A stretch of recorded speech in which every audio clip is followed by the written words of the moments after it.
I don't want to know. Billy's the sheriff with a bottle and a trail. Billy's the hero. Yeah, he is. Billy is our hero. We love Billy. Every day, we praise the flag. He saved our country from bodegas and cigarettes and beer. Yeah, Billy. I just found out. Loved by women. Hey, Dave, how did you do that, son? Do you enter the name Billy, and then you put officer or? I typed in like he puts in keywords and they make the song. Podcast fights crime. Put a bunch of alcohol. Right. Yeah. What I put up with, babe? It's curly learning. So we are here again for our final series in our true crime podcast with Billy. It's called an episode. It's an episode. The liquor guy. Our final episode. Thanks, Billy. In the series of Billy the Liquor Guy and his escapades over his career. It has been such a thrill so far, and we are concluding tonight. And with us, as always, to my left, the voice of reason himself, who's already probably 3 deep, Frank Cristiano. Salute. This is organic gin. Organic gin. That's good to know. The coach himself, Coach Schumann. Coach, freshly shaved for this. Wow. Do you have any words of wisdom? No? You no look words good. of wisdom? You look cute. You'll be a big hit in a gay bar. And the man who is 70 years old with the hypersexuality of a 16-year-old. The new Mr. Bill Belichick. William Soldado. That'd be me, guys. Yes, That'd be me. We're here to talk about Billy the Bill Liquor Belichick, Guy. Actually. Yeah, I know, right? You guys can go out. You attract him. Yeah. Yeah, Billy, what's your secret? It's the liquor guy. It's write a book. People think you're crazy or dangerous. A lot of different people, a lot of men too, wanting to think that I'm something special. I'm not. No, but speaking about special, I stopped at the Voice of Region's place the other day. They left me a message. Thank you. The Voice of what? I didn't have your phone, or I would have called you. Oh, yes, you did. You went to the Voice of Reasons, the pizzeria. Yep. Yeah. Oh. And I'll be bringing some young ladies there sometime soon. I'll let you know. Please do. You're more than welcome to bring young ladies there. We love young ladies at Tony's Pizzeria Bar and Grill. We'll give them Tony's Pizzeria. We'll give them a free plug on here. Fantastic. Well, he does a great commercial, and I responded, but no. Anyways, he does a great commercial. You guys are a handsome bastard. Let me tell you.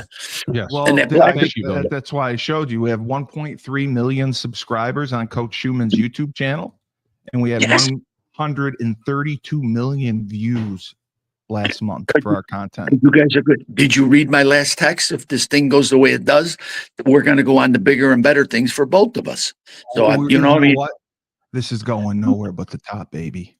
No. Well, that's why we're going to do bigger and better things, and we're going to have a big fucking party at the pizza place. They'll all nighter, a bender. Yes, thongs everywhere. So and there will be illegal booze everywhere. Billy, all I want to know is when the movie comes out, I just want to be. I still don't want to think of the movie. I think TV series. I'm going way ahead. The TV series would be great because then I could have recurring roles. But I just want to be the guy on the jet ski or on the skidoo, or actually when the skidoo. When over the frozen ice, and then there's a big hole, and I'm carrying like 6 bottles of liquor on my skidoo, and then I just go right into the fucking hole and die. That's the only part I want. Well, go out. He's still there. He's still there, bro. He's still there. Netflix studios. I live right near 5 minutes from Fort Monmouth, and Netflix Studios is has bought all the property, and they're building their East Coast hub right here. So in Jersey. Yes. Wow. It's enormous. Jersey gives tax breaks, don't they? It's Old Fort Monmouth, which is a gigantic a fort. It just so they went can out build studios there. Not little, right? Huge. Big ones. It's like 1,000 acres or something. It's enormous what they're going to be building. They've already built other stuff, but they're building all kinds of things over there. and they're doing a lot of their movies from it because it's and people are getting out of California because it's too expensive. Yeah, too yes. expensive. Yeah. Jersey gives good tax breaks, and I think we do in New York as well. Yep. Well, we're trying. So, Billy, we had left off last week. We got into the beginning of your career and your first, not the boring part, the interesting part of how you got your start. Because what's unusual is you really got your start later in life. Like most people out of high school, they'll go into the academy, or they'll go to college into the academy. Right. You drove a garbage truck for 30 years, and then a few years. I'm kidding. A few years. Yeah. Well, 10 years. Didn't you say 10 years? A total 10, on and off. But for the first couple years out of college, I drove a garbage truck because I chose to, with a college education, with theories of basketball, and with philosophy of love. We know how that course went. Philosophy of love. Oh, you make love like nobody else. I love it. I love it. All right. I'll try to stay on point. No, you can go all. It's your show. You can go off point all you want. I wanted to know, because when did you really begin your undercover work? I mean, because you talked about your arrests, tailgating people to the bodegas, busting them. When did you go in? After 9/11, it got serious. That's when you started going undercover, actually. Deep. What we call deep undercover, where I obtained a different ID, different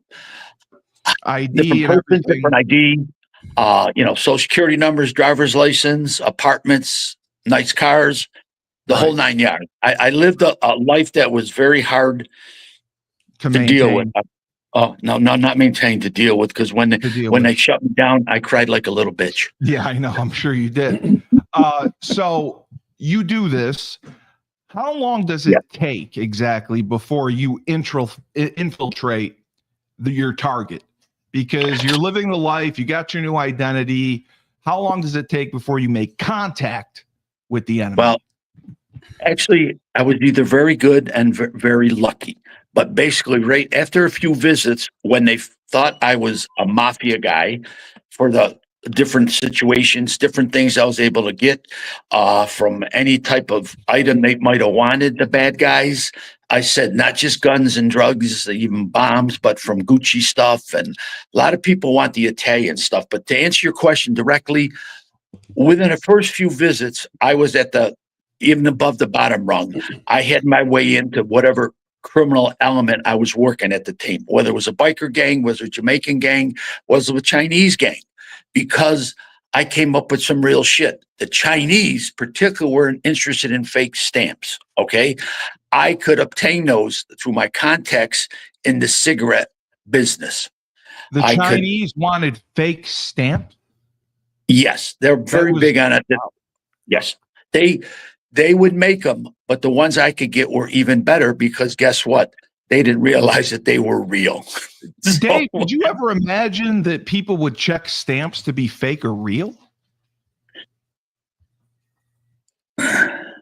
What? Well, yeah. Okay, who's been drinking here too? Dave, would you ever expect people to check stamps to see stamps if they was were a big fake or thing real? to counterfeit, because you can. It really was. You could send mail. Yeah, I get that part. Oh my God. I never knew it was a big counterfeit deal. So it really was a racket. Well, the stamp encumbers most of the money. So if they could fake that and not pay the fee to the federal government, which was unbelievably high, especially in New York State, the Chinese were making fake stamps, but we found them. We started selling other ones and then we had them in deep. We got a hold of where they make this stuff, their factories. I mean, I don't want to bounce all over the place, but I had so much shit going on between fake stamps, illegal liquor, guns and drugs and shit. But it all came down to the money thing. But again, money generated all the crime. So in the Chinese mafia, the fake stamps were, again, like producing so much money because they were not paying the price they were for the cigarettes, so they could sell them lower, and they were making millions of dollars. I just want to ask a question. So when you say the Chinese mafia, you're talking about the mafia in New York City or in major U.S. cities. So New not York like City. Yeah, it's not like you're shipping right. off to Shanghai and you and the black No. Jackie Chan are over there busting No. guys out there. Right. I got you. No, my agency would not let me go for a lot of reasons. Good reasons. So when do you No, know? you are 100%. We dealt with New York City. Right. So when do you know when you're in undercover and all of a sudden they want stamps and Right. they've led you to other contacts? Maybe when do you know the time is correct to call in the reserves and bust this organization up? Oh, Well, yeah, that's going to be a good call. Well, we had enough stuff on them, and the only reason it got extended is that they wanted me to get involved in human trafficking. Okay. Wow, They even wanted, back then they were doing it. yeah, they wanted me to set up some transport from. I mean, it got really crazy, guys. I mean, I was in another Yeah. world. They wanted me to. They would, if I would pay some money or get a boat, they wanted me to have these people shipped from wherever they came from, but they were going to come in eventually from Cuba to Miami. So And we're not that's talking when Chinese nationals. We're just talking any immigrants, any illegals looking to come over.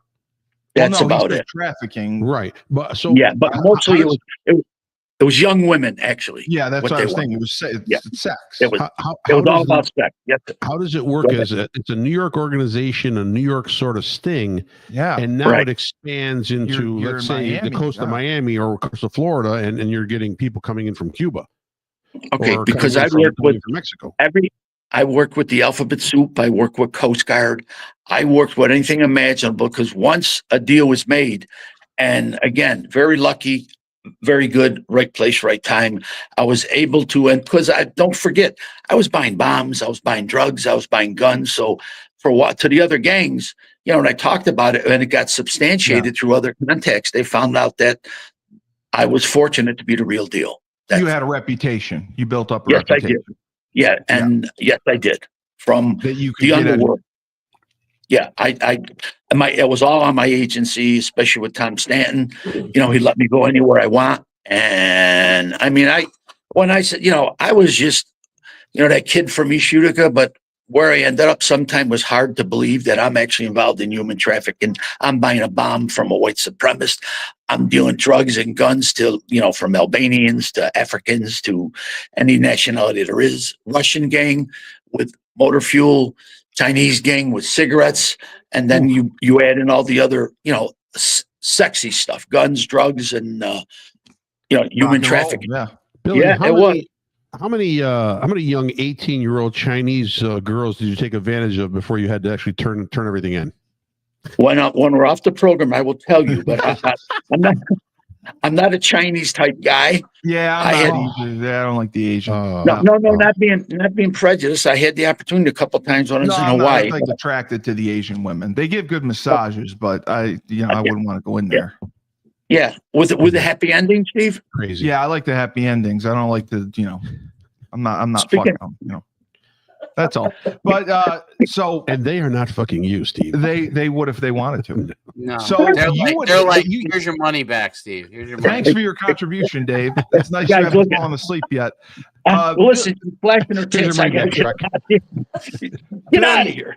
Did you actually like? No massage for you. No massage. You bought a bomb.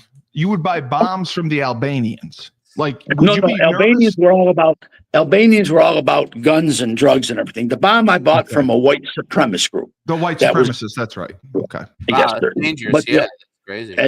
But the Albanians, and it was and the Africans were the ones that tried to kill us. Where it got very interesting, to lead up to the stuff. That was to very buying the interesting.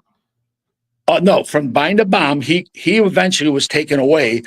Because we had to leave the area because it was getting out of hand. He was a supreme racist. He had the swastikas on his head like his 17-year-old son did.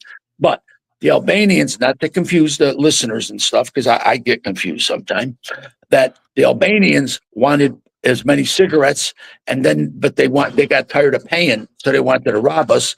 So they set up they set up a small, I call it a militia group, because they had all sorts of weapons and they were outside our warehouse, but we were well locked in. They were trying to break the door down in the back to come in and kill us and gain our multi-million-dollar worth of product, which on the street would have been 10 million. I mean, we had a large warehouse worlds, and Where they the just cigarettes were, where the cigarettes were. And that was one incident. And the Africans were the ones that were going to just take all the cash they thought we had. But again, on both instances, Sunshine gave us a heads up what was going down.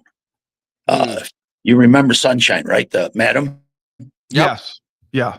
Yeah. The She madam gave you that a I had heads to up. do on it?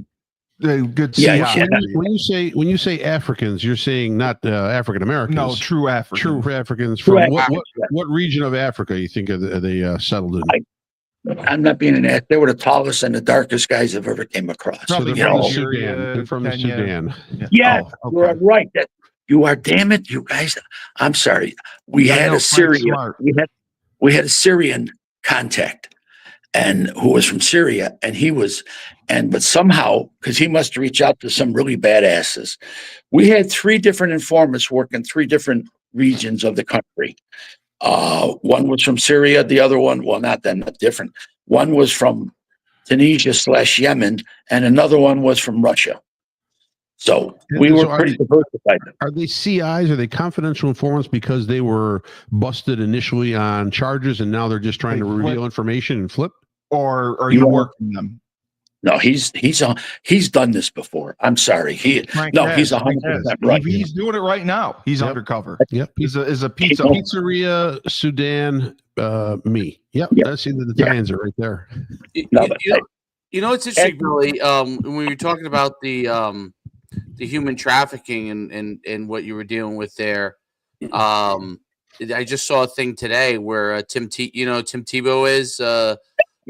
Tim Tebow was talking. He was interviewed on a podcast, and he was trying to get Congress to pay more attention to the human trafficking stuff because just in the last 30 days there was 111,000 IP addresses that downloaded like child porn of kids under 12. Right. So it's yeah. So when you were initially dealing with it, obviously that was the beginning of the use of computers and those kind of things for it. But it's crazy how it's such a real issue throughout the world, right? So so are they all, a lot of the things that happen? These are all like intertwined things, right? Like human trafficking, using illegal cigarettes and sex, drugs, all guns. intertwined, right? Because it's an exchange of money, right? It's used as an exchange of money, right?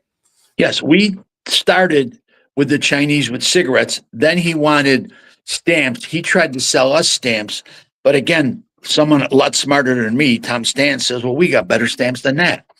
And so we got him buying. Oh, he was selling us and then buying illegal cigarettes, not entrapped. We sat down with him and he was very energetic. And then once we went through that deal, that's when he started hitting us with the human trafficking. But, I played very dumb in a lot of undercover ops. I mean, it worked. You have to, because you don't know where it's going to lead you, right? Oh, you don't. And when you're talking about stamps, you're not expecting it to lead you to human trafficking. No, not at all. But that popped up. Same thing when one guy asked the one certain, I said it before, the gentleman that the people that wear the dreadlocks, who said it. Okay, Hasidic. Tell me how to say it. Yep. Hasidic Jews down in I was thinking Jamaican, but okay. No. They no, I know the dreadlocks he's talking about. They hired me to be a hitman because they said that one of their guys screwed them, one of their partners. And on that I played pretty smart because they wanted me to get my own gun. And I said, why would I use my own gun? I said, you guys have to get me the gun, which would, and the charges were a bit bigger. And then they asked me if I could just shoot him but not kill him. I said, again, as an undercover, you say, what the fuck? I'm going to wound this guy so he can recognize me and testify against me. I said, no, you guys sign on a dotted line. I'm going to kill him. Yeah. But on with the Chinese, with the human trafficking. Now, I played super dumb. People might laugh at, but this worked. When he said, can you get a boat? I said, yeah, I can get a 16-footer fucking rowboat. He goes, "Are you fucking crazy?" He goes, "I got 16 people." I said, "So I'll get a 26 footer." Now I'm fucking with this guy, and he's getting more agitated. I said, "Listen, the fuck you. How many people you want? What do you think? I'm stupid? I'll get the boat to accommodate the people." Yeah, Okay. right. But that's up to me. He says, "But I'll send a couple guys with you." I go, "No, you don't." I said, "I'll use my own fucking crew." I said, Yeah. "I'm not going to have any guy. I'm not going to be out in between Cuba or whatever fucking water they want me with. There's So people you don't know. Yeah. I'll have a certified captain that can navigate the boat and not a 16-footer. And then you kind of turn the tables. I'm saying, this is how it's going to be done. I'm not going to get in the middle of the fucking ocean with a couple guys I help you get the girls out, and then fucking about a mile out, I got 2 shots in my head. I said, "Listen, this ain't my first rodeo." So I went from playing dumb to taking charge. That's kind of, taking control. And that's So that situation right there. When did it end? When they want you to charter a boat and they give you the information and maybe they're telling you about payment and all the good stuff. When does it end? It doesn't follow through to where you actually traffic people in. Well, he picks them up obviously and brings them back, I would think, right? No, yes, but no, there was a deal made and it was all recorded. Okay. And audio, because then you just don't know. You go that far, a lot of things can go wrong. We had enough evidence on him with the stamps between federal charges, chance, and then he did hire me to human traffic. And on that note alone, with a recording and everything, he was all done. He's so that was a wire that you wore? Yeah, that was all. But in the warehouse, everything was audio and video. Gotcha. We had everything discussed. We're in the office. There's, he was on, he could have been on multiple stations, but these people were, again, not the best part about that was his mother was in charge of it. And I told this before, but there was another that guy, and she kept calling me a fat guy, a very fat guy. "You greedy. You can't deal with fat guys. I move too slow when we're loading the cigarettes." So I've only been involved with one arrest where I put the handcuffs on her because that operation was done and I didn't count on dealing with any more Chinese. And I just told her, I said, "This fat asshole just got you and your son in jail for probably 20 years. Guess what? How fast do I move now?" I said, "Do I move now?" That's right. Take care, Mama-san. So you were the guy who obviously could get things, whatever the Chinese or whoever wanted. You didn't actually go infiltrate the mafia or infiltrate the Chinese to be part of their organization. You were a third party who would be the doer. You would get whatever they would ask you for. Yes, I was. And again, Mr. Stanton trusted me, but let me know a lot of stuff I was buying because I was the gun thing just actually started as a fluke when the Albanians were going to come and rob and kill us. Sunshine said, "Do you have a weapon?" I said, "No." She goes, "Well, listen, be careful." She got me a weapon. And from that, it generated to buy more stuff. Again, very lucky, right place, right time. But I did have, I carried a little orange lunch bag that my daughter gave me years ago. And in that, I secreted a gun. They weren't going to come in my office and my place of business and search my. But they understood that. But once I gained their trust, I could, like I said, I could almost get away with anything. And I was very, very fortunate. When you had your IDs changed and now you're undercover and you're a totally different person. Yeah. They tie everything into digitally as well, right? So if someone's doing a search on you, social media, everything has been arranged to make you look like who you are and who you're representing during those times. Yes, it was. In fact, one of my IDs was Mark Hubbard and Marv Van Egan, 2 Oakland Raider using their names, Oakland Raider running backs. Yep. I lived at 1122 Miller Street, and I had licenses, I had real addresses, but they could check, but everything was done professionally through the responsible agencies. Social security numbers, driver's license. I had the whole shooting match, so again, stuff was provided to me by different agencies and I was How would you check in if you were undercover on the job? How would you check in with your handler or supervisor? How would that occur? Well, I would just tell Mr. Stant what I had going on. But again, I'm working with a team. Even my whole team I was the undercover. You're always covered. Yeah, they were part of it too. They were the gang of the bad guys. I was the one, and Mr. The other guy, I'll call him Big Randy. He handled the real informants. He was the other senior, and I just happened to be, again, right place, right time, where I was able to talk to these guys a little more better because of my criminal bringing up. Your pedigree. So you got the pedigree. When you're on the job and you're, let's say, meeting up in a bar or meeting up in a warehouse, are they your backup? They're like physically near you? Yeah, you're never alone, right? No, never. We messed up once, but no. In a warehouse, there was like about 3 agents. And when it got really bad, we started having a couple guys inside in the rafters. But I always had, except for some of the deals late at night, it was just me and another agent, and people are off in the back. But warehouses deals made in a warehouse. It was more of a safety protection thing. We were in a building, which was audio and video. When we made the deliveries to certain places in New York City, we met up with the bad guys. Myself and Obabo met up with the bad guys one-on-one and made the delivery. Oh, wow. So you're bringing someone along with you who's your driver or who's a helper or whatever to be able to unload and get all that stuff going. I got you. Yeah.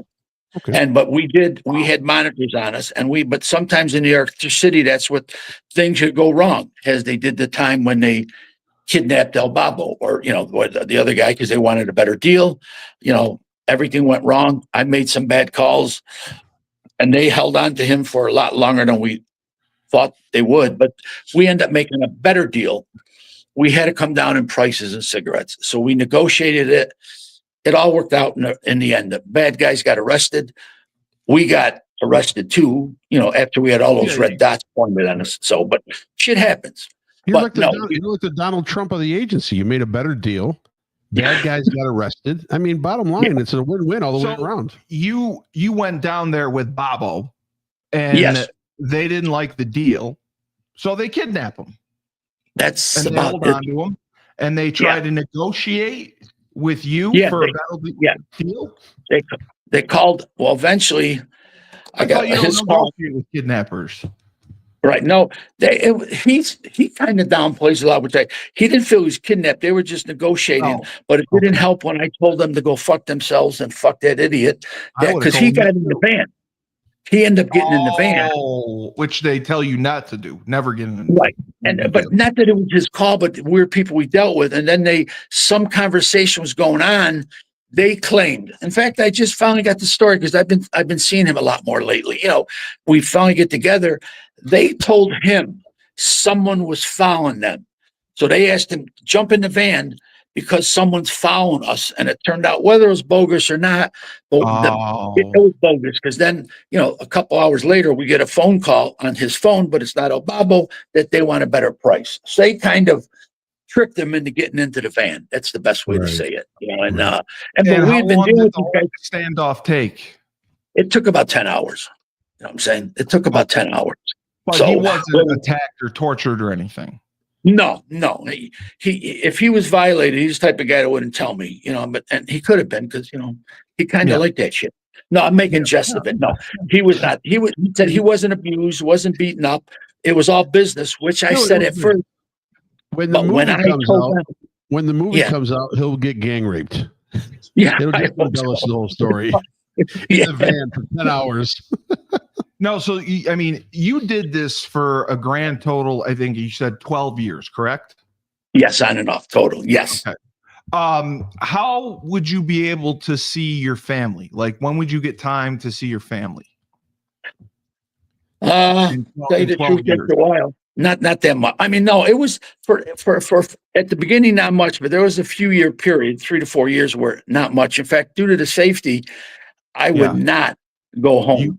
You wouldn't at want all. to. Yeah. No, you just don't know. In fact, it's a funny story with my wife. She didn't know that a couple things had happened. So they actually had a state trooper car station above my house. And she said, wow, there's I don't want you to worry about me. There's a lot of police presence driving through. It's like driving through your dad's neighborhood is the best way to say it. Oh, there's no police in our neighborhood. It's Frank's neighborhood. There's police up here.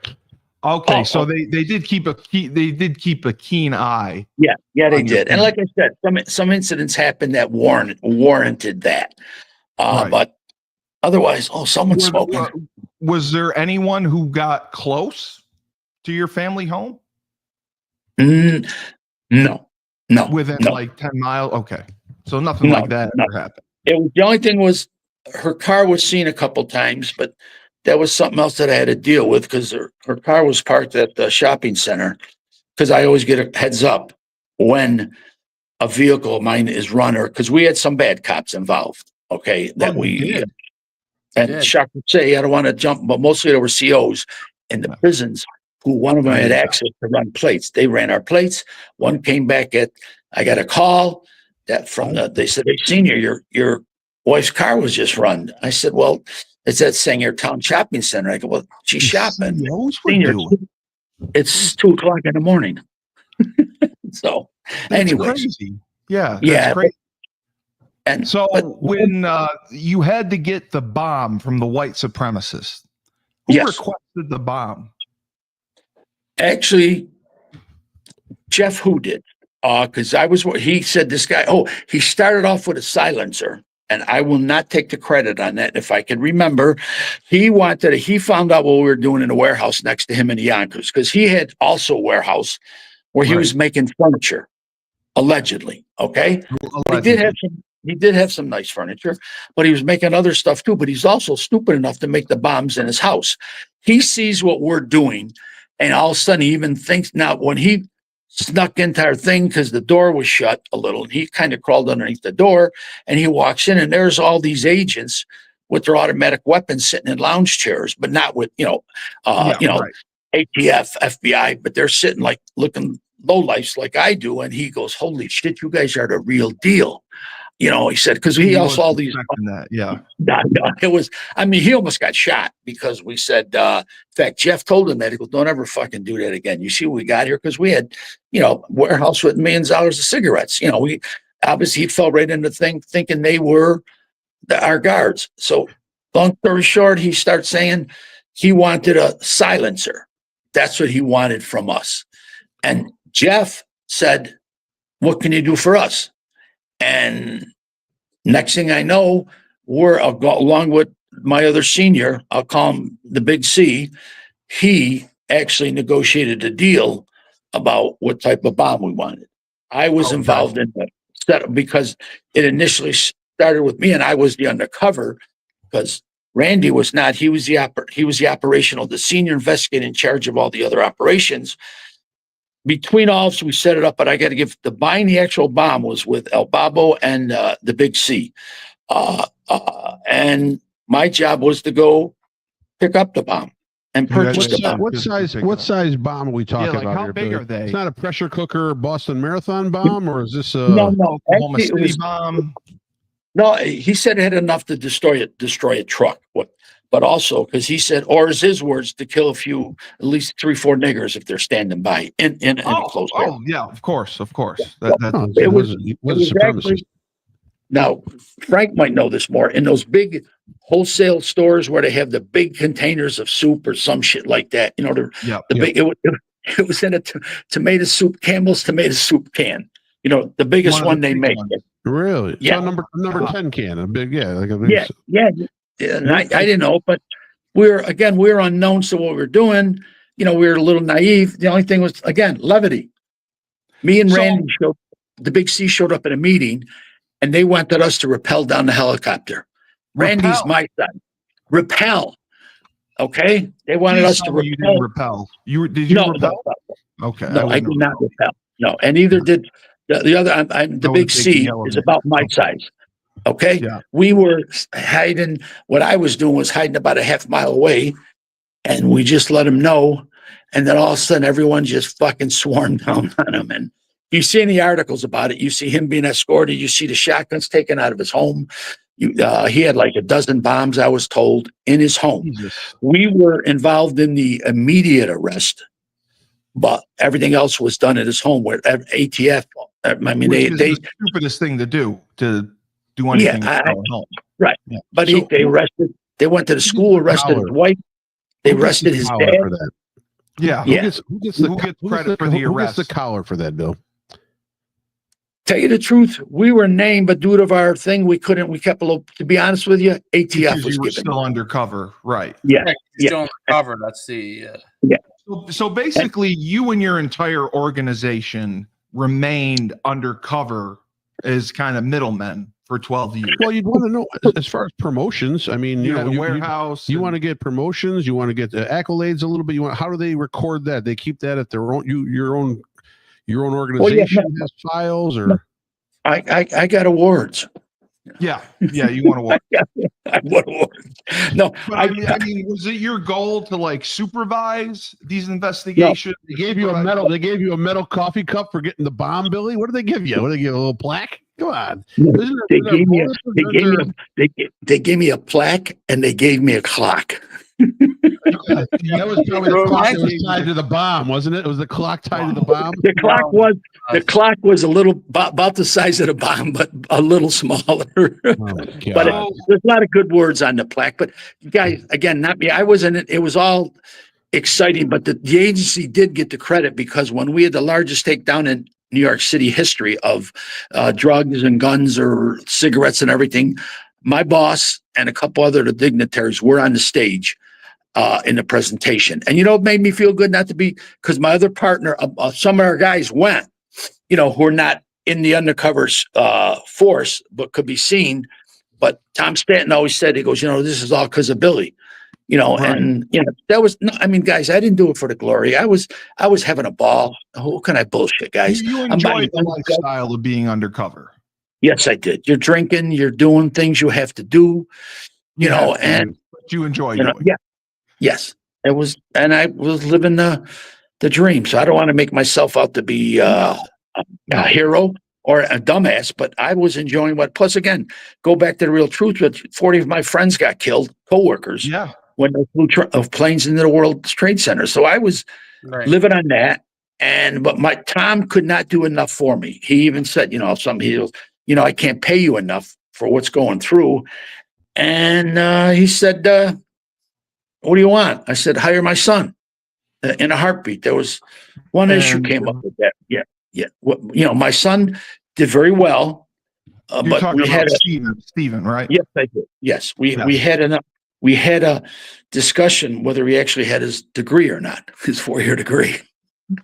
Well, he went to Sacred Heart. And there was an opinion on whether it was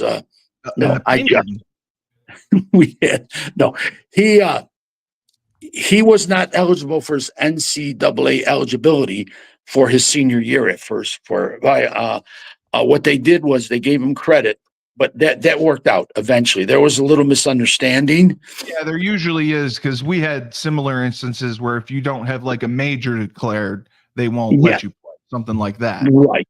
But he did. Steve, you know what they did? They went back to his freshman year and moved the B up to an A on a certain court. 3 years later. That made the difference? Yes, it did, which he did. He did a little work, handed in some other little, paper. And I'm sure you're more experienced at than what I heard from my son. But especially at the time, I'm sure grades are adjusted or changed. Yes, they are. So let me ask you this, Billy. So I'm getting this scenario right now in my head. The professor's there grading your son's papers, and he opens up a package on his table, and there's a bomb. This is Sacred Heart. There's a bomb on the table, and then all of a sudden the grade went from a B to an A, right? I mean, is that kind of how it went, or no? Well, I wish it would, but those days it was a little harder. But I'll tell you, they actually went to there's Steve again. I'm pretty sure some professors don't give a shit about the football team. No, they don't. They actually despise the football team. Yes, they do. But again, my son had a B average, but then for this particular thing, when the professor flunked him for some reason, and he had to take the course during the summer for whatever reason. The professor had not changed the F. So they got tired of going around him. The head coach approached them. What do they call them? people that the academic advisors. Yeah, I got you. the boosters. And this guy, Yeah. he was a total asshole. He was a But they hardhead, said so. yeah. Yeah, he was, and he wasn't, and he loved. You can't. I know he loved the attention, Steve, that he was getting. Oh, of And course he did. He was in control. He was a little He dick hated- weasel, You and he got it. finally Yeah. got some control. Yeah, and he hated the football players or any jocks that were there. But They all did, because he probably didn't have athletic a bone in his fucking pinky. that's what it comes down to. But again, they reached out again, and it was nothing then illegal. They reached out to a professor he had his freshman year. Yeah. He did. And he just said, well, yeah. And he did a little extra work. He gave him another project to do. So, but that was the thing about that. I don't know how we got off point, but everyone had their. Yeah. Go ahead. So he ended up getting the job. Yeah. No, actually, it turned out again because after a while I found out it wasn't meant to be. It was called. They went back to the phase of selective hiring, and yeah, selective hiring. Right. So that's why he moved on to different pastures. Yeah, because then I said, and I had a bit of a hard on that because the two people they hired, they bounced two. I don't know how did they bounce two guys of, like my son, and they bounced them for two guys that went to the academy who were of a different ethnicity, and they got arrested. And they got arrested on the way. One of them on the way to the academy for possession of cocaine, and the other one of selling cocaine out of the academy. And these are who were undercover protecting us? No, these were just academy cadets that got in. Okay. Yeah, but they didn't make it out of the academy. In fact, when I got called to do some teaching or whatever and the commissioner at the time, I don't remember who was the female, and she said, so what do you think of our class? Obviously, she was trying to appease me because I was pissed because my son got bounced. I go, someone's going to fucking die with these fucking idiots they got in. That's what's going to happen. Did you mean that when you said it? I told it right to her face. I told it right to her face. They're fucking idiots. This selective hiring is for the balls. I grew up with affirmative action. I don't care if anybody's, you can't hire idiots to do the job. At least be somewhat qualified. I'm not being. Well, especially when lives are on the line, right? Yeah, you're not working a line here. Yeah, like when anybody says that, fireman, all you want is to be able to have someone that can protect your ass, and not be a fucking idiot, And I'm being kind. I won't mention any ethnicities, any gender, Like I said, I've been in situations with females that are dynamite, and I also been in situations where they're pudgy little fucknuts that couldn't. Transgenders too. You like working with the transgenders, right? No, I got to say, I don't think I ever worked with one. I don't know. You don't know? No, I wouldn't know that. It'd be interesting to see how they do. I wonder how they perform. I wanted to ask you, out of all the different agencies that you worked with, what was the best agency that you worked with, as far as like the FBI or whatnot, the ATF? Who did you say you liked working with the most? The Pennsylvania troopers and the New York State troopers, the ones that understood what we did. Yeah, they were ATF, FBI. State troopers. The other guys are other undercover agents. I mean, even though they went to the trooper academy and it was kind of hard, these guys were pretty good. ATF I had no use for. That's the guy who wanted to buy machine guns from. I was buying fucking 9mm from Sunshine, and he insisted on coming on the buy because, again, the other agencies wanted it because I was one of the few or only guys that had U.S. Marshal status. So technically, we had a federal agency to work with us when we were working out in a different state or different area. You go anywhere. Some people are he was an idiot. I called him out in the book about what a fucking moron he was. I'm in the van trying to make a gun deal with Sunshine, and she said he's a cop. I go, he's not a cop. And again, we had some people heard this thing before. I had to put my credibility on the line, and I said, and then I told him what to do. Don't fucking go down the machine gun route, automatic weapons, whatever I said, let me buy a couple automatic 9mm, and we'll get it done. That's and all we need. Yeah, and within 2 minutes in the conversation, he goes, well, I want 16 machine guns. Those are the fucking words he used. And that's a red flag right there for them to know. To prove your mettle, Billy, you should have turned and shot him in the leg. Well, I'll tell you the truth. I dropped him after we got done, and I convinced her. I said, "Listen, he can't be a cop. I haven't been arrested. I've done deals with him." She goes, "I don't know what the fuck's going on, but he's a cop." And that's when I called Tom Stanton. I said, "Get this fucking idiot." I dropped him off on the corner. I dropped him off the corner somewhere in the Bronx, and I still don't know where. And I said, "Call whoever." No, I never heard from him. You dropped him off in the Bronx, and you haven't seen him since. That's great. I hope he got fucking taken away. But no, again, this guy, wasn't he AOC's dad? I think it was Alexandria Ocasio-Cortez's dad. You dropped off. I think he was pretty attractive. Yeah. He was a nerd-looking little motherfucker too. You know what I'm saying? He looked like that. He was about 5'8", maybe. Had light brown hair or red hair. Fucking looked like he never did a push-up in his life. And I'm going, the fuck are you doing? Yeah. And, again, you get the worst of the worst. But the troopers, again, a lot of the feds, a lot of times they're high. First of all, they think, and I think that they got too much schooling. They're too educated. They just can't deal on the street. Yeah. You give me a street person anytime. Right. Because when you got someone who's asking for... Billy, would you say that was like your biggest asset and like your awareness, your street awareness and understanding, that just feel for it? Yeah, that the education, and I fit the low life pride thing really well. And like I tell you again, even when my son went for his interview and Tom Stanton was impressed with him, he goes, "Wow, he's a little Billy." I said, "Well, yeah, he can be, but he didn't grow up on the streets. He grew up in Whitesboro, right. But he would have been good because he's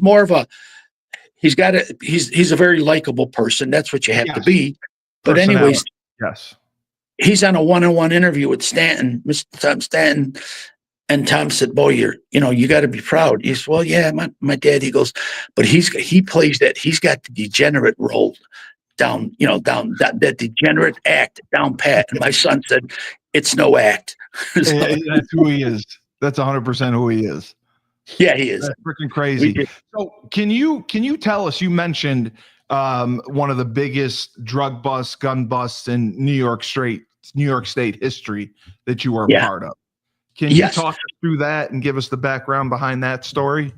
Yeah, it all started when they were working on some stuff, but then with the cigarettes and the drugs and the guns, when I got added to the team in Virginia, but it was going back up to New York. In fact, it was called Operation Thunder and Lightning. I believe the takedown happened September 2006, and who was in fact, it's Judge Janine Pirro. She's on. Yeah. Oh, I don't like her. She was the DA, right? That tried to lock up Robert Durst. Yeah, but she was the attorney general at the time. But guys, she wasn't AG. Wow, he was hot. She walked on the stage. She's had a lot of work done too.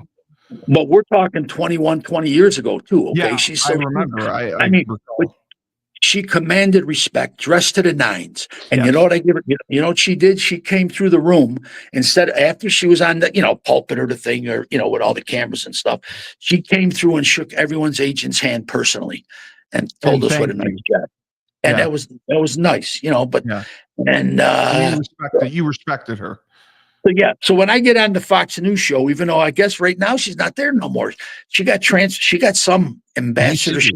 She's the temporary liaison. In District of Columbia. Oh, I think she's the temporary attorney general in Columbia. She tells it how it is. She is. Yeah, temporary. Yeah. But she's got some history too because her husband was involved in something, and then she brags about even on the show once she got a ticket going like 110 on Route 17, at the bottom of the state somewhere near. Yeah, she was traveling somewhere. Story. But again, I was impressed with that because a lot of the politicians, they do their thing, they show up, they couldn't even tell one of our first names. No, they don't. They're sitting there with all the guns and the pile of dope and the cigarettes or whatever. Yeah, but no, she was pretty cool. I got to give her credit. But do you think she shaves her pussy or not? I don't know, buddy. I don't know. The car was going straight on I-90, and you just took a veer right into a fucking I ditch. just wanted to know if she had like a landing strip or something. How would he know? Just his guess. He was close to her. Yeah, he was close to her. That's yeah, exactly. So just go back. I want to hear about the big drug bust. How did that happen? How did that go down? What's the background to that? Oh, the background is, again, selling. It started somewhere, probably in Yonkers, Virginia or whatever. Yeah, but then we went down there because, again, you got interstate trafficking, which adds to the felony and the charges. Okay, right. But we just kept selling more and more stuff because we're trying to work our way up to the main guys, which eventually we did. But all this time we're selling stuff. So on total product alone, this is months and months and months of undercover, though. You know what I'm saying? From first Yonkers, then some in Jersey, then some down in, we're based in Virginia a lot. Holy because shit. It looked really legit because Virginia has the really no, small or no tax policy. So we were down there on the premise, the bad guys would travel down. They really think they're getting, low tax stamp cigarettes from Virginia. And they would at this time, they were getting, unbeknownst to us, this is before the Chinese gang, they were buying the fake New York stamps to put on the cigarettes. And eventually, when we got all this done, again, months and months and months, it was a lot of deals were made with El Babo and Jeff Hu. And like I said, our guys on the detail, my other senior, first name Randy, the team put all this together. All I did was show my fat ass over there and play a degenerate. That's what I did best. And I made the deals, but everyone else, the guys who worked the warehouse, who did the wiring, who did the audio, the guys who are backup, the guys with the sniper rifles, that was the whole different. It was all the team. I had the most fun because I'm sitting there making deals, sitting and going in bars, doing this. Billy, you're not giving yourself enough credit. And how long? Sounds like you were the only guy that had your nuts on the line. The other guys setting wiring, and one guy's up on the rafters with a rifle ready to protect himself, and the other guy's a driver. One guy picks up a phone and makes a deal. Billy, you were the nuts and bolts of the whole thing. You're going in there and putting your neck on the line and negotiating with these killers, these drug lords, these Africans from Sudan. I mean, bottom line, the blood diamonds. You're the guy that the book isn't about Randy and Big Bobo. The book is about Billy, right? So you got to give yourself some credit. But I wrote the book. True. No, but those guys were there, and we had Jeff stepped anytime guns came out. He was there. El Babo was there with me a lot. But yes, we were the ones on the front lines, as you would see out there alone in fucking Dark 100 somewhere in a bodega, going in making the transfer. Where could we have got shot anytime? Yes, but did we? No. But so again, how long was the operation overall? It was about 2 years.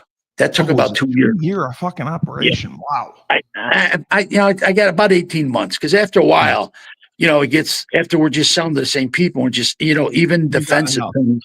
We'll look at that and say you're just building up the case. But we kept working our way up the chain of command. But from that, all those other things we extended out to the bomb guy, to the Chinese mafia, to the Russian mafia, with motor fuel. So the longer you do an operation, and it gives credibility because these people say, wow, they can't be cops. They're running this operation. In fact, we had some of them. We had at the operation. We had lower tier guys. I ran into a couple guys after. We said, we knew you were cops. The deal was too big. We were making too much money. They made some money they never made in their whole life, which good or bad, but we had to keep doing it to lead us up to the bad guys.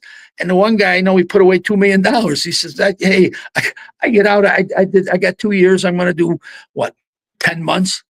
He goes, I got $2 million waiting for me. I said, well, where is it? And you never skimmed off the top a little bit, a couple bucks here or there.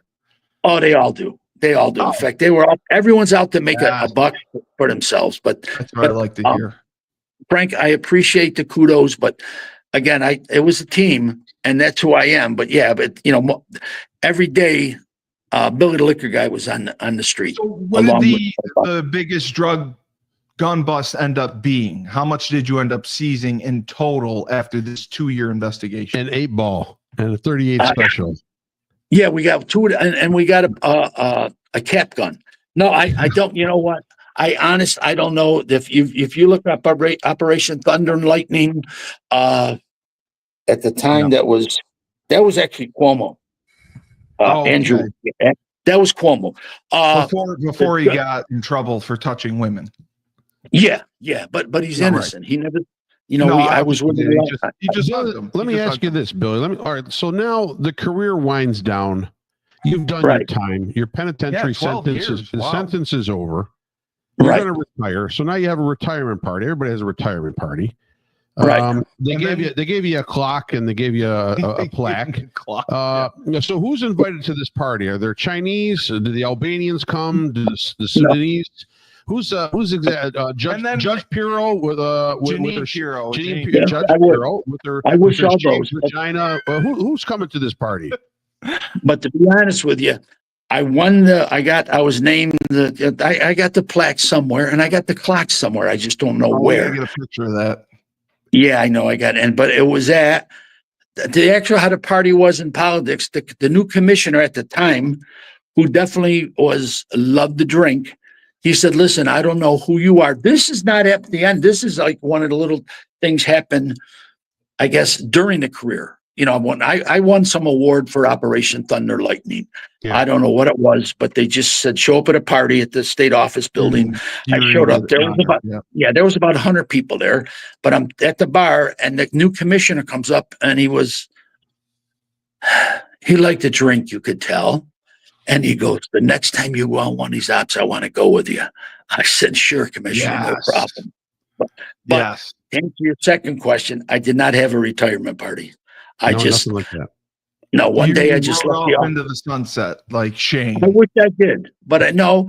In fact, they did have I'm sorry, someone in our office ended up doing one for us few guys because Jeff, who myself, B. Asker.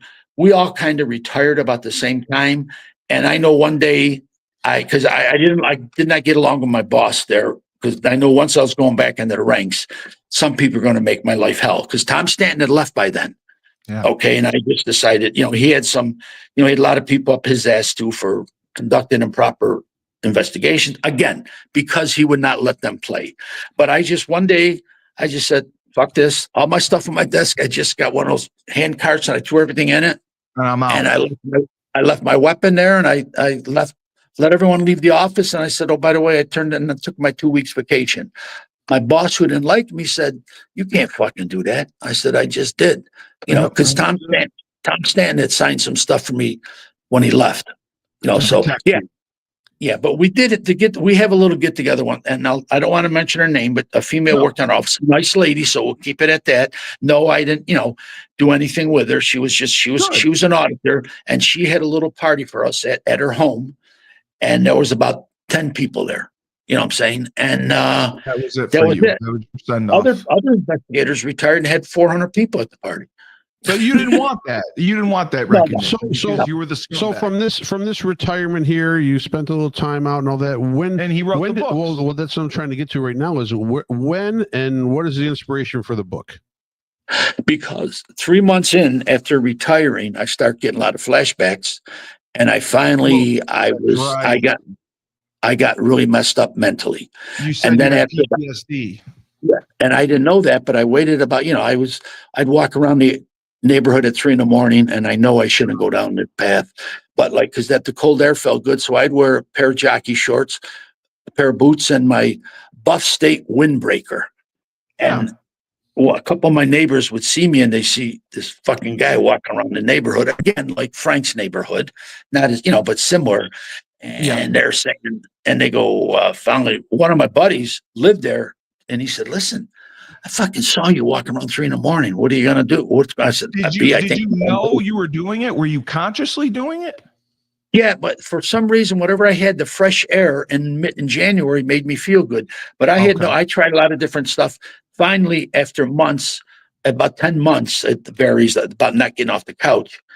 I finally went to see a psychiatrist, and he told me, he prescribed me, he was a great guy. He just said, what do you want? He brought out the med pad, but I was doing some therapy. I had some drugs, good legal drugs, but he and the book came about by, he said, why don't you should make a journal. Your diary, your journal. Yeah. Your journal. And after the second or third session, he said, this is a book. And from that, I just start writing, taking my meds, which I don't know, Steve, I went off them once, which was a big mistake. I really fucked myself up. Yeah, it does. It's bad. Yeah. Steve, I thought I was feeling better, which I was, but guess what? what? Everyone does, Billy. Well, everyone feels good and they stop taking their meds and then all hell breaks loose. And the reason you feel good is because you're taking the meds. Yeah, in fact, I had a good friend of mine, my buddy who I grew up with, his wife's a nurse, and she laid into me. What is fucking? You're smarter than that. Yeah, you not can't. realize. Yeah. No, I know. It's a life sentence. One book turns into a second book, and then from there, right? Yeah. So then from there, it turns into an agent, and then turns into conversations, and then turns into people talking to people, and then trying to get connected and get something on film. Because you have Buckley, you have your agents out in California, and they're all working for you to try to get something done. And I think with the redundancy of Hollywood, this is perfect for that. Because there's remakes and everything's the same. Like, this is something new and something different and something people could get into. Well, they keep telling me this is real, that I'm real. And it's like, someone's done something, and it's a small town. The local guy does well with it, not all the fanfare, but then you throw in the PTSD. It has a lot of different situations. Yes. It talks about your family life going down the tubes, the real stuff. And, but I said, it took me a long time. Like people say, where you been? I said, I did 10 to 20. And, some people might.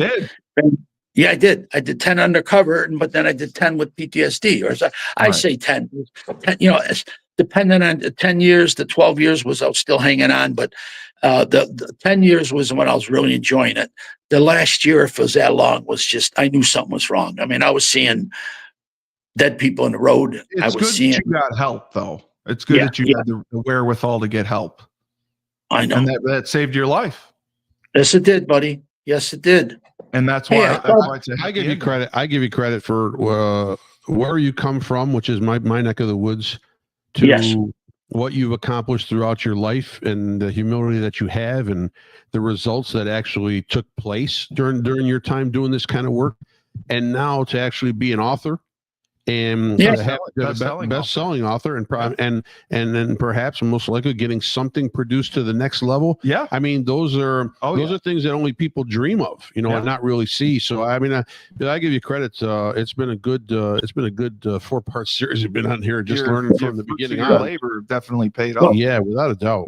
For sure. Humility was there because I had my old girlfriend break my heart. When they, shit like that happened. That'll do it. Things happen. Billy, you can't help micro penis, and there's nothing. Oh, she's sticking up for you. I like it. I like it. That's good. That's good. She's defending the penis. I would too. Yeah, I know. Defend the cock. Defend the cock. Honestly, the liquor guy sounds better. I mean, the liquor guy is actually where you want to go. Some other pervert I know, and don't take that offensive, but said the same thing. They said, "So are you the liquor?" Oh no, I'm sorry. It was a guy, but I was on a little bus tour, and I was selling a book. And some lady came up to me of my age, and she goes, "So are you the liquor guy or the liquor guy?" And actually caught me off guard. And then seriously, guys, then she goes, "Are you the LICKER or are you the LIC?" For you, just to be sure. And tell you the truth, there's a lot of other people, women sitting around, and they all laughed. He wants to know if her vagina was shaved as well. He just wants to know. No, she was older than it was. You were tighter. We were tight with her too. The older ones don't shave. The older ones. No. I don't know that. You do know. Are you shaved right now? You're not shaved, so neither is she. I learned about manscaping. Oh, good. Actually, Good. I'm glad you did. When sunshine pulled my pants down, my wind pants. Yes, that was a great moment. In the cold warehouse. Right. And I heard other agents tell me, which it was on video and film, which has gotten sent out there. I hope we get a hold of that. Well, I don't know how to look at it other than that, but if I find out, I won't tell you. But anyways, they educated me on manscaping. I didn't. Okay. Yeah. So that's good because you get the forest with the little button in there. You don't want that. You got to manscape. You got to clean that up. You've done a great job tonight, Steve. I commend you. Dave, guys, I commend you for hanging on for an hour. You did a fantastic job on your end there. Thank you. So, Billy, just over the next few weeks, what's your schedule like? Do you have any more book signings? I do. I just was down in Charleston for a little bit. Correct. In fact, I got to meet during my therapy when I was down there. I was writing my second book at this Cabana Burger Bar, and I just happened to be sitting next to a birthday party of women. About 10 came to the next two picnic tables, and they saw me there, and they go, "How you work? What are you reading? Are you reading? Or are you writing?" I said, "Well, actually, I'm doing a little bit of both." And that's when, the first couple times, I said, "I'm writing a second book. I just wrote a first book about my undercover career," and all the women were very excited. Yeah, they hear about it, and they start buying me drinks, and they bought a bunch of books. And unbeknownst to me, the bar owner, I thought he was going to get pissed off at me. He goes, because I did give one to the waitress because she wanted to see what all the commotion was. And she came back out. She goes, "After you're done here, the owner wants to talk to you." I said, "Okay, he's going to throw me out." But anyways, turned out he took a look at the book and read some, and he looked it up, and he worked in special ops all over the country many years ago. And actually, he introduced me to a lot of people. I start going to some groups down there, and I met a whole bunch of SEAL guys, a couple that wrote books. And, I felt like I said, "Guys, I don't belong here. You guys try all over the world." They go, "No." And the guy said, quote, whether you fight the battle on the jungle or you fight the battle on the concrete, we're all brothers." And these are agents and special forces telling me we had our missions, that you were in danger every fucking day. You went to war. You were. Yeah. And I said, "Well, guys, I appreciate it, but I couldn't even imagine." I mean, these guys, they were in, as the word was used, shitholes all over the country doing stuff. And I got, it was just special people. I mean, you're dealing with the fucking Navy SEALs, what I'm saying? And these guys, I'm going to meetings. Yeah. And it's like, they're like in awe of what I did. I said, "Guys, we won't even go down that path." But the only thing I took to heart after, that I was out there every day for 12 years. Yeah, they get breaks, but so 12 years seems to get a little long. What you did for that long of time and that stretch of time, I mean, it's unheard of. Yeah, it's unbelievable. First of all, I mean, just the ability to keep it together and not let the lines get blurred, right? I mean, most people his character. Yep. Most people have seen Donnie Brasco, the movie, right? Yeah.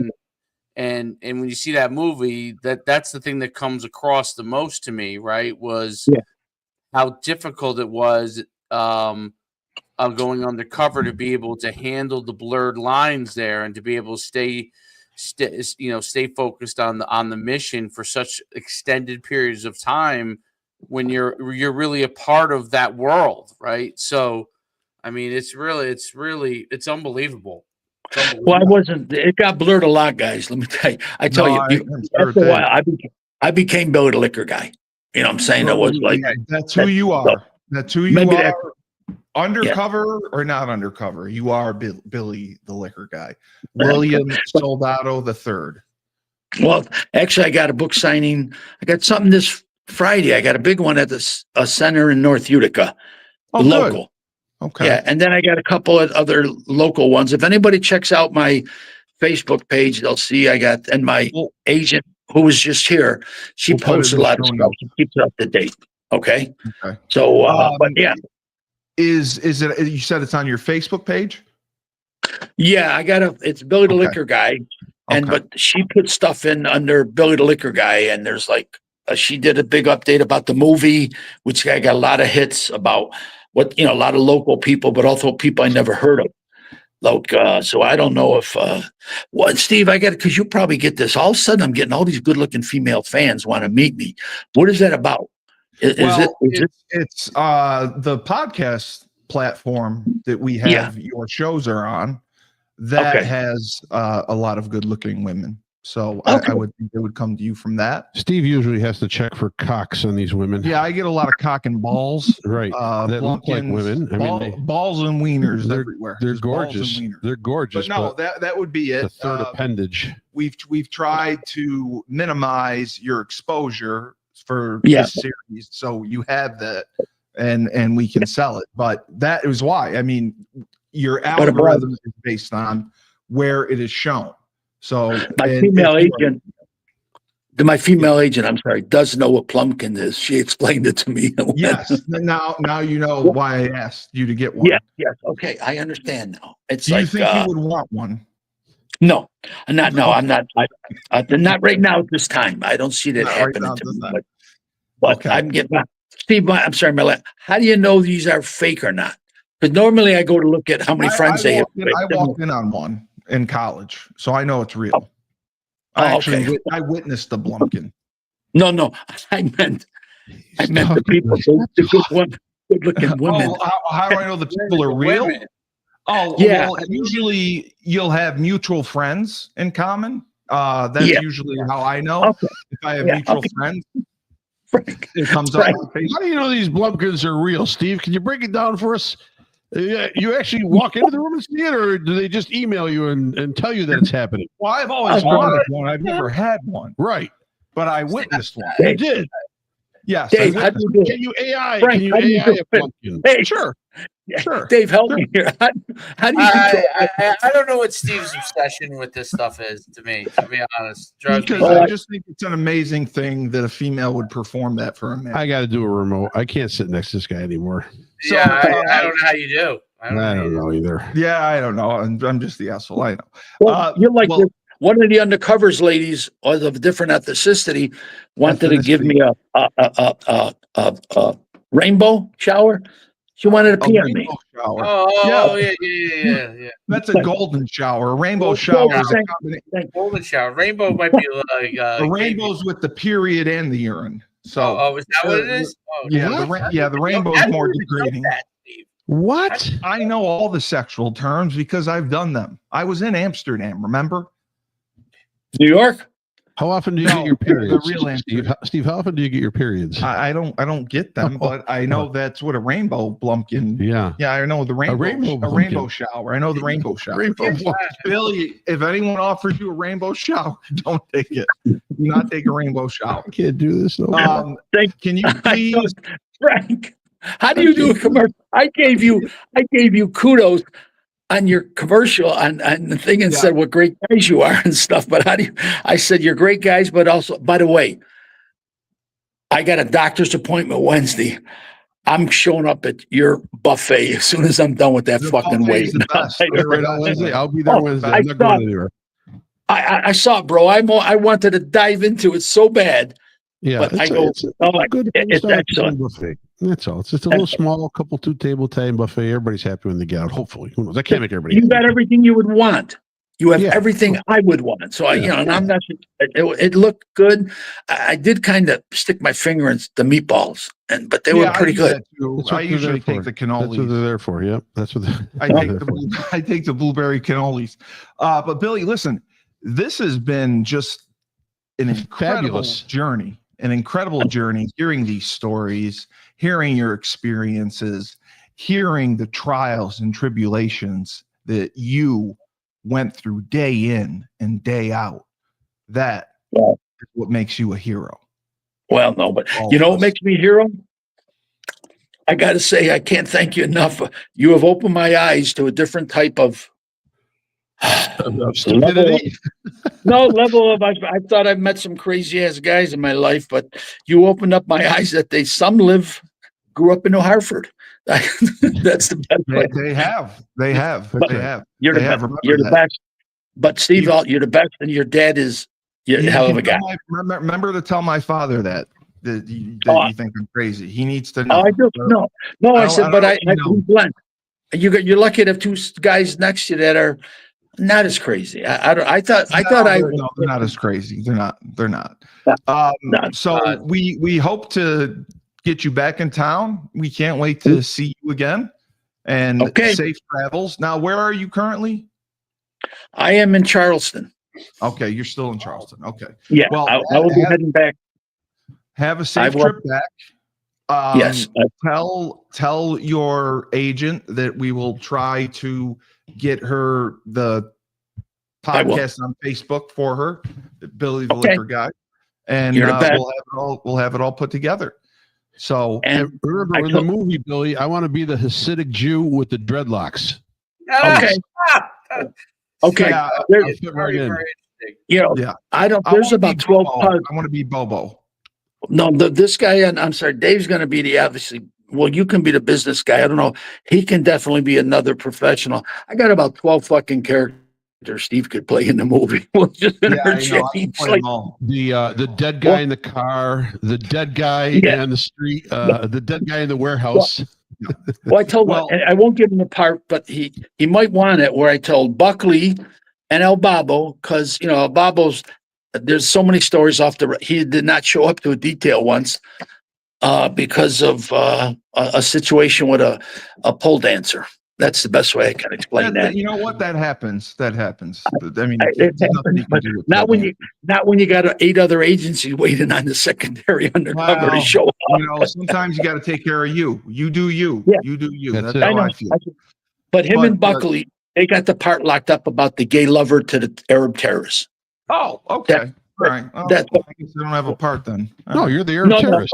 Oh, I get to be the Arab terrorist. You're the gay Arab terrorist. Hey, I'll take whatever I can get, Billy.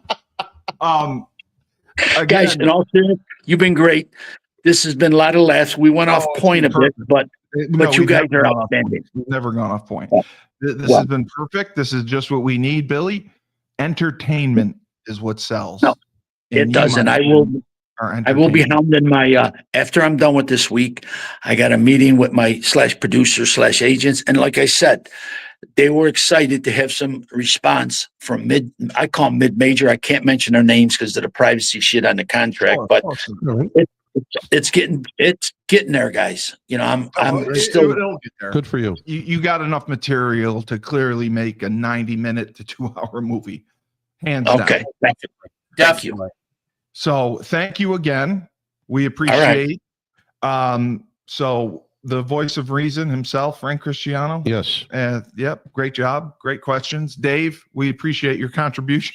He didn't fall asleep. This time he wasn't yawning, but who does he look like? I can't think who he looks like. He reminds me of somebody. He looks like Doc from Back to the Future. His hair's just spiked out. Yeah. No, I can't see that, but I won't say anything because Superman, but I don't know. Yeah. Well, that's Captain America. So So for William Soldado, Billy the Liquor Guy, and his lovely technical assistant who got this running, thank her. Yeah, and I love that she defended your honor in the micro penis. That was huge. I'm gonna thank her right now. Yeah, thank her. Good. Thank her several times. Give her that stamp there, will you, Billy? Thank her several times. Thank her several times. Ain't illegal. It ain't illegal. Well, I'll shoot you a text. We'll stay in touch with you, and hopefully we'll get together when you get back in town. We'll come check you out at your signing. I'm excited for that too. We'll have to come and check out his buffet. We'll meet you at the buffet. We're there. Sounds like a plan. All right. So this has been the final episode in the series on Billy the Liquor Guy. For Coach Human, the voice of reason, and William Soldado, I am Steve Cully, the best podcast host in the universe. Remember, when life gives you lemons, don't make lemonade. Take 2 oranges and throw them right back at life.